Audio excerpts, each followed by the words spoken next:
একটা ছেলে নুরানিতে পড়ে, তার মা খারাপ কাজ করে। নাউজুবিল্লাহ বলেন। আমি বললাম দোস্ত এটা কই? মিরপুর 14 নম্বর। আমি বললাম কেমনে? আপনারা দেখছেন ইয়াসিন হায়দার অফিসিয়াল। চেয়ারম্যান সাহেব আপনি এই বাপের দাড়ি ধরে এমনি ঝাকতাছে, তুই বিছানে প্রস্রাব করলি কেন? কল করে দাঁড়ায় বাবার কোষা ধরে ঘুষি মারতাছে। এই মুসলমান, এই মহিলা, আজকে তুমি শিক্ষায় শিক্ষিত হয়ে তোমার বাবার কোকসায় ঘুষি দিলা, তোমার বাবার পাকা দাড়িগুলো ধরে ঝাঁকি দিলা। তুমি কি জানো তোমার বাবা তোমারে কোলে করে করে নিয়ে স্কুলে দিছে? ঠিক না? তোমার বাবা তোমারে কোলে করে প্রাইমারি স্কুলে নিয়ে গেছে।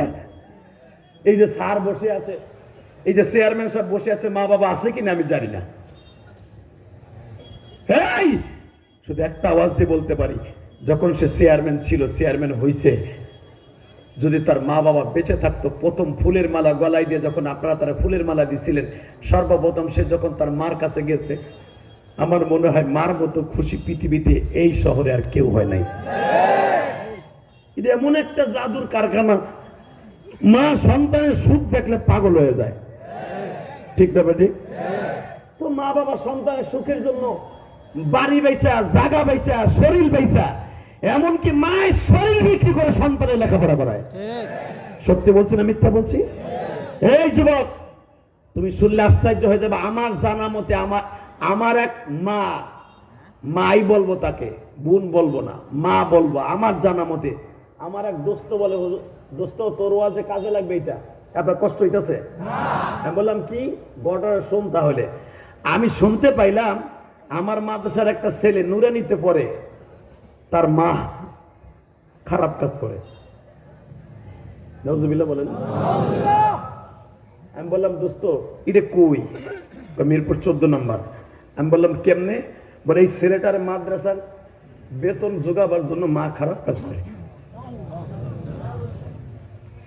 আমি তখন বললাম দোস্ত রে, তুই কি পারস না এই বাচ্চাটারে বেতনটা ফ্রি করে দিতে? দোস্ত আমি যেদিনকে শুনছি আমি আর বেতন ফ্রি করে দিছি। যুবক আমি তোর পাও দুইটা ধরছি, ওই বাচ্চা দুইটারে মাদ্রাসায় পড়াবার জন্য মা অবৈধ কাজ করে, ঘর ভাড়া দেওয়ার জন্য অবৈধ কাজ করে। আমি কথাটা কেন বলছি? আমার ওই মাকে আমি দোয়া করি আল্লাহ তাকে হেদায়েত নসিব করো। আমিন। জানি না হেদায়েত পাইছে কিনা, আমি আর কথা হয় নাই। শুধু আপনাদের কেন বলছি মা, এ যুবক কেন বলছি, দেখ সন্তানদের মানুষ করার জন্য মা তার দেহ বিক্রি করে। হতে পারে তার এই সন্তান কোরআনের কারণে, কোরআনের খেদমতের কারণে, তার কোরআন পড়ার কারণে তার মাকে আল্লাহ হেদায়েত দিয়ে দিতে পারে। পারে কি পারে না? শুধু আমি তোদের কাছে বলে যাই, মা সন্তানকে মানুষ করার জন্য তার নিজেকে বিক্রি করতে রাজি। ঠিক না বেটি? ঠিক এক বাবা তার সন্তানকে মানুষ করার জন্য রিক্সা চালাইতো, রিক্সা চালাই ছেলেটারে ভালো রেজাল্ট করাইলো। কষ্ট হইতেছে? মাত্র 3 মিনিটে শেষ করে দেব। মাইকের আওয়াজ বাড়াইলি না মাস্টার, বাড়াইলি না তুই। খামোশ, ও বাড়াবে না। ও ভাবছে যেভাবে চিল্লানি দিচ্ছে আমার সব কাটিয়ে যাবে। এই মুসলমানের বলে আরো বাড়ায়, মাইকেলা বাড়াতো, আমি বলা পর্যন্ত ভালো রেজাল্ট করাইছে, ভালো রেজাল্ট করাইয়া সুন্দরভাবে লেখাপড়া করাইছে, করাইয়া মাস্টার্স পাস করাইয়া এরপরে ব্যাংকিং শিক্ষা দিয়া আল্লাহর বান্দা ব্যাংকের ম্যানেজার হয়ে গেছে। আলহামদুলিল্লাহ বলেন না? ব্যাংকের ম্যানেজার হইয়া মিরপুর 14 তলায়, মতিঝিল 14 তলায় তার ব্যাংকের বিশাল বড় অফিসার হয়ে বসে আছে।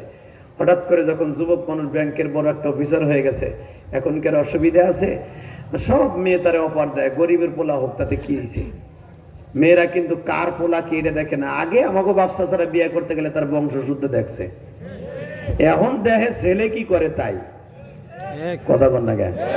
মুসির পোলা হোক ওইটা দেখার বিষয় না, খালি বেটার পয়সা থাকলেই হইলে, শিক্ষা থাকলেই হয়। ঠিক না বেটি? জোরে বল। তোরা আবার যাইতেছিস চেয়ারম্যানের মায়ের পিছনে ঘুরতে।